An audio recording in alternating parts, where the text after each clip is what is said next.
วันนี้อย่ามาให้ผมรู้กับทุกท่านนะวันนี้แหละท่านนั้นอาจจะว่าเป็นความดันเบาหวานไขมันในเส้นเลือดต้องกินยาตลอดชีวิตวันนี้ข้าพเจ้ามีวิธีบำบัดมาให้นะมีน้องคนหนึ่งที่เพิ่นเป็นความดันกินยามาได้3 ปีแต่วันนี้ข้าพเจ้าให้วิธีบำบัดนะตอนนี้ว่าเมื่อก่อนน้องกับบกไฟสนนะบกไฟสนแต่เมื่อนึงน้องได้ไปปุ๊บห้องน้ำและเป็นโทรมาเพื่อนมาสร้างซื้อนะแล้วเพื่อนก็ไปกินหลังจากที่ได้กินแล้วก็มีการบำบัดไปนะตอนนี้หมอว่าให้กินยาประจำนะถ้าเมื่อนี้ท่านใดที่มีปัญหาเกี่ยวกับความดันไขมันในเส้นเลือดหรือว่าเบาหวานนั่นเองลิซิดวงทวารตับอ่อนเพลียหรือว่าเกี่ยวกับมดลูกนะเรื่องก้อนเบานั่นเองข้าพเจ้าก็มีเคสมา3 เคสนะได้ทดลองเคสตอนนี้คือบางท่านนั้นอาจจะมีก้อนเบานั้นมีอยู่3 เซนปลายเนาะบอกผ่าตัดแล้วคนนึงก็ประมาณกับว่า4 เซนนะหมอบอกผ่าตัดแต่วันนี้น้องได้โทรมาปรึกษาว่าตอนนี้น้องมีปัญหาเกี่ยวกับเรื่องก้อนเบาแล้วหมอบอกผ่าตัดแต่ว่าน้องยังบอกผ่าตัดแต่ว่าเห็นมาบรรยายซิน้องอยากซื้อไปกินก่อนน้องเลยซื้อไปกิน1 ชุด 2 ชุดชุดที่ 2แล้วน้องจะได้ไปเซ็กสุขภาพคือว่าดีใจหลายนะก้อนเบาหายปกติแล้ว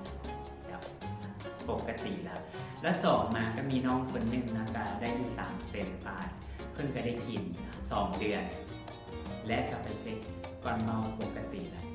อันนี้แหละมันเป็นสิ่งที่สำคัญและความประทับใจที่ใช้วิธีบำบัดเนาะเขาต้องไปตัดข้อน้ำเลี้ยงว่าตัวนี้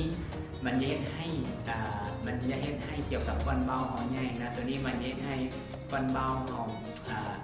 ใหญ่ขึ้นไปเรื่อยๆนะเขาต้องไปตัดข้อน้ำเลี้ยงบอกให้มันใหญ่นะและมันก็ยัดให้ก้อนเบานั้นยัด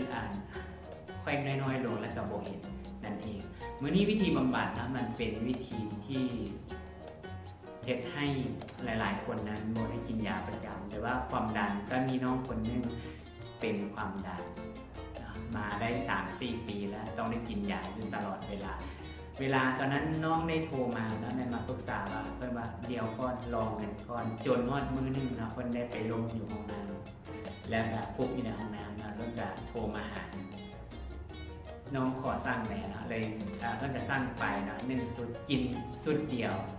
แล้วก็มีวิธีบำบัดนะตอนนี้ไปเซ็กอยู่ห้องหมอนะหมอให้กินยาความดันนะน้องก็โทรมาขอบใจว่าขอบใจเด้อที่ให้สิ่งที่ดีกับน้องนะแต่เมื่อนี้ถ้าท่านใดที่มีปัญหาเกี่ยวกับความดันเบาหวานไขมันในเส้นเลือดนะหรือว่ากระเพาะลำไส้ลิซิดวงทวารหรือว่าเรื่องก้อนเบานะลองอินบ็อกซ์สอบถามมาเบิ่งนะข้าพเจ้าจะมีวิธีให้และการค่อยเฮ็ดไปนะและเชื่อเหลือเกินว่าถ้าท่านเฮ็ดตามมา4 เดือนท่านจะเริ่มปกติและจะบริกินยาประจำเลย ถ้าท่านใดสนใจก็สามารถอินบ็อกซ์สอบถามได้ โดยที่ข้าพเจ้าเป็นคนที่เฮ็ดมาได้อยู่12 ปีนะมีประสบการณ์เกี่ยวกับเรื่องบำบัดเรื่องสุขภาพถ้าท่านใดสนใจก็สามารถอินบ็อกซ์สอบถามได้เดี๋ยวสุดท้ายนี้ก็สบายดี